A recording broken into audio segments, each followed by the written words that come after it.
Hello, my name is Katrina Wierock, and I am going to do a pump tutorial today about how pumps work overall, and then go through several different types of pumps that you may see when you're working with patients.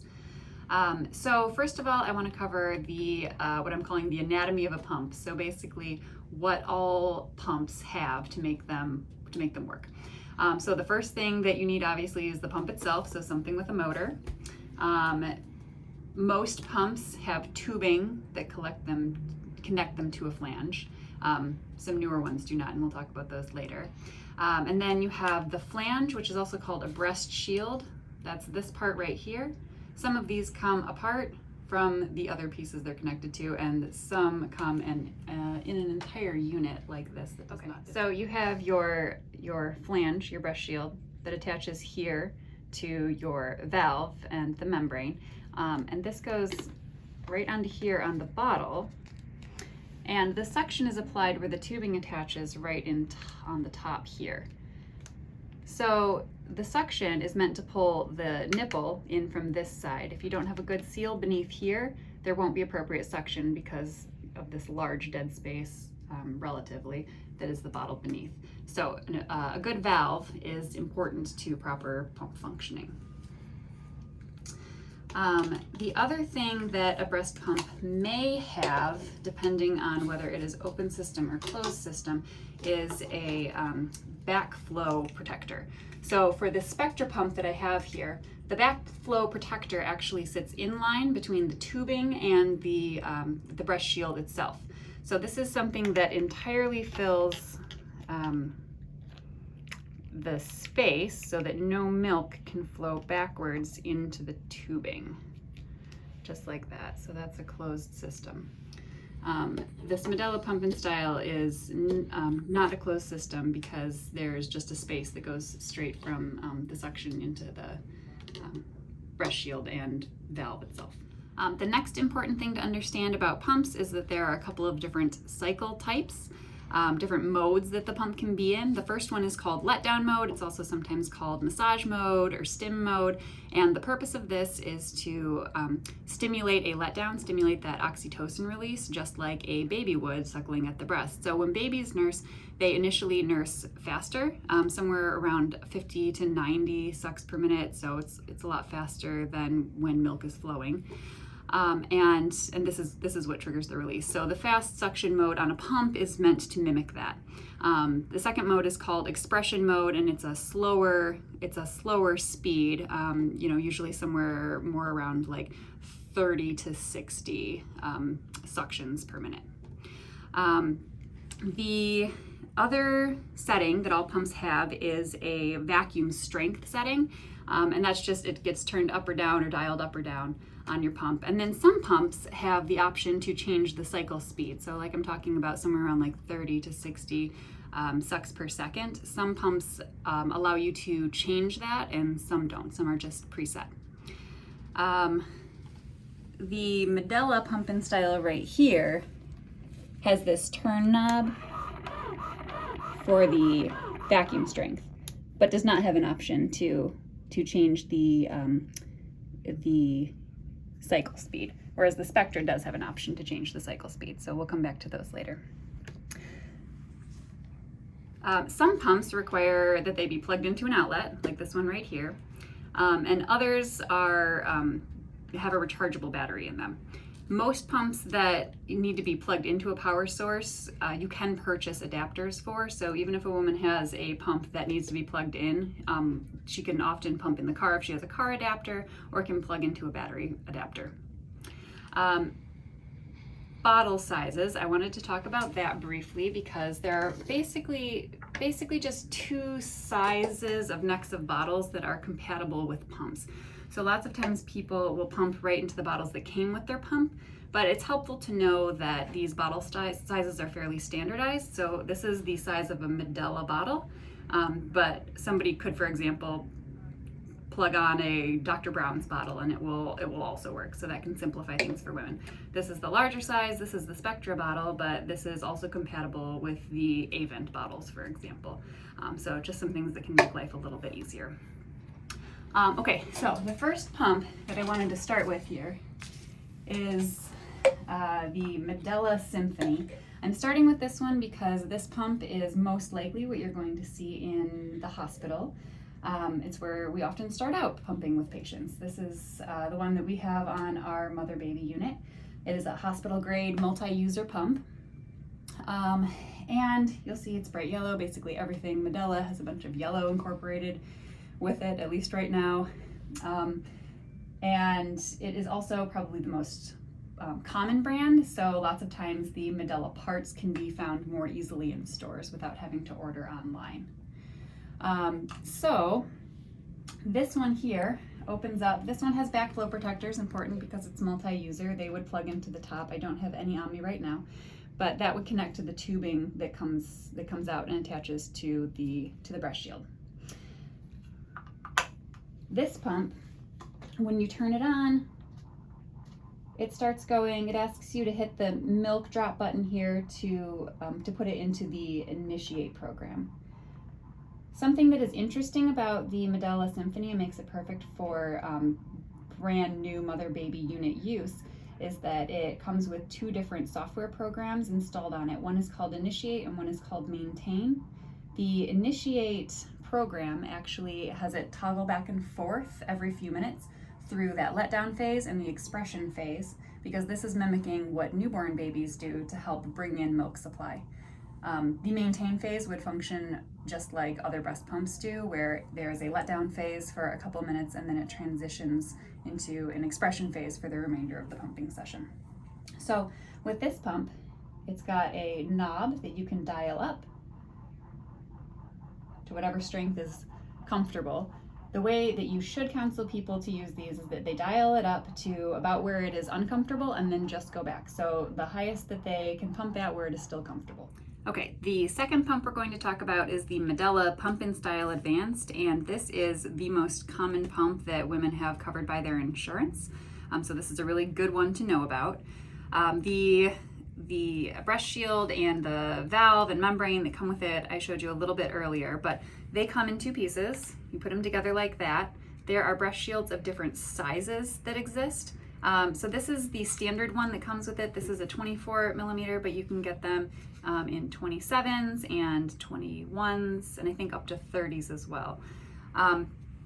The valve and the membrane that are on here, they should ideally be put on just like this, parallel to the actual, this piece itself. They shouldn't be turned in or turned out. The reason for that is if a woman isn't sitting perfectly straight and she's tipped a little forward or a little bit back, if you have this piece facing forward or backwards, it can actually open the membrane or have it sealed too tightly and milk can't flow as easily through. So the correct way to put it is just like this. This attaches with the tubing piece on top just like that, and attaches to the bottle. When a woman is putting this onto her breast, she wants to have the nipple centered just like that, and that can actually be a little more challenging than you would think to do. So if she starts pumping and it seems a little bit off, she just needs to readjust. To find the right fit size of flange, really she should be waiting up to 5 minutes or so to see how much her nipple is going to swell. Most nipples swell while pumping, and to know the right size, you should see if it rubs along the side or not when you've waited a full 5 minutes to see how much swelling you have. So this pump doesn't have an on-off button, but it turns on when you start dialing up the vacuum suction. So just like this, it starts going, and you can dial it all the way up like that, back here to wherever is comfortable. It will start in letdown mode, and it will stay in that mode for 2 minutes and then automatically switch to expression mode. If a woman finds that she's had a letdown before the 2 minutes, she can hit this button and switch it over to the expression mode. You see, expression mode is slower and a longer cycle than the letdown mode is. If she's found that that she starts it up and she doesn't have a letdown in 2 minutes, which is common as well, and it has switched over for her, she can switch it right back with the same button, and back and forth. Regular pumps can all switch back and forth between these, and you can manually change back and forth, just like you could on the Medela Symphony. It won't do it on its own on these other pumps, but you can manually simulate that sort of initiation program that the Medela Symphony has. Okay. So our next pump that we're going to talk about is the Spectra.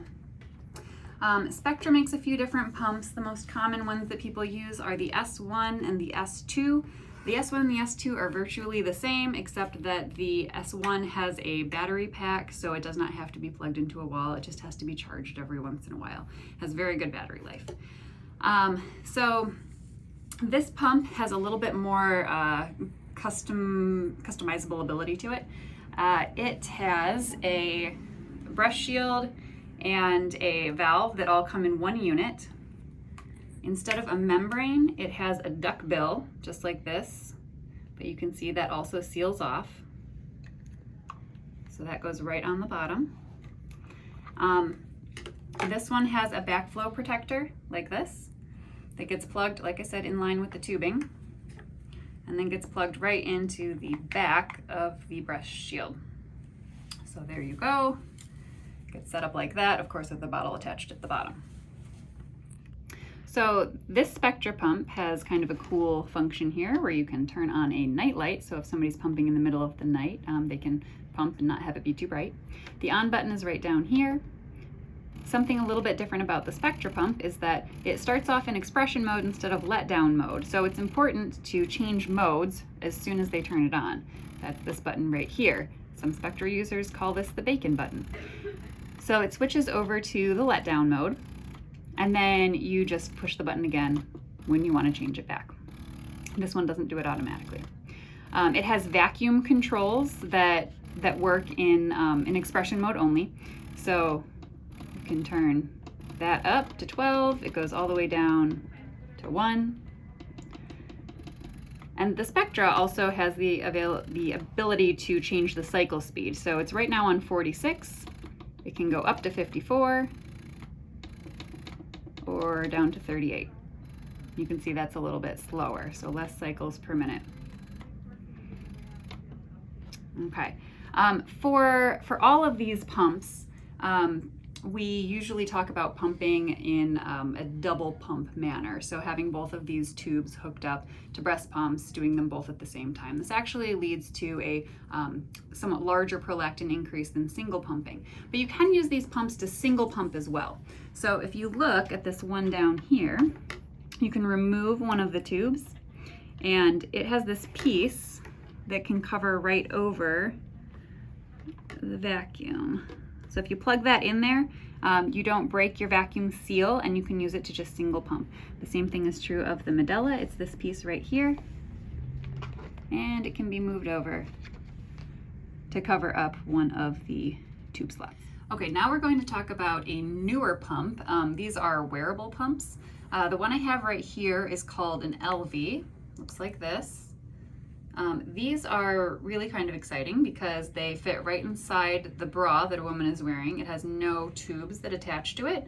The motor is contained right within the unit, and she can just pump right into this reservoir right here. And when she has a moment to step away, she can take it off and pour it into a bottle and save the milk that way. So that's pretty exciting. Downside, most insurances don't really cover this right now, and they're fairly expensive. So hopefully that changes in the future. So the motor part is this. I've got this one taken apart right now. And it has an on-off button. It has a plus button and a minus button for vacuum strength, and this is a pause and a go button. This button right here is left and right. This is used if somebody wants to keep track of how much they pump from the left or right breast, so they can turn it on and say, well, this is on the left side, this one's on the right side.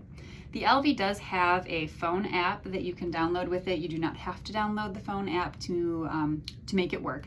You can just manually push these buttons up here and use it like normal. So you have this piece, and then you have, again, like all breast pumps have, a breast shield. This part right here is a backflow protector. This is the reservoir, and then you'll see right above it is another duckbill, sort of like the Spectra has, but a little bit differently shaped. Something important about this particular pump, the Elvie, is that this piece really needs to be very completely dry for it to function right. So if people are having trouble with it, that might be a good first thing to talk to them about. The Elvie itself collects the milk down in here. It actually switches automatically from letdown mode into expression mode just based on when milk starts to flow. So that's really kind of interesting.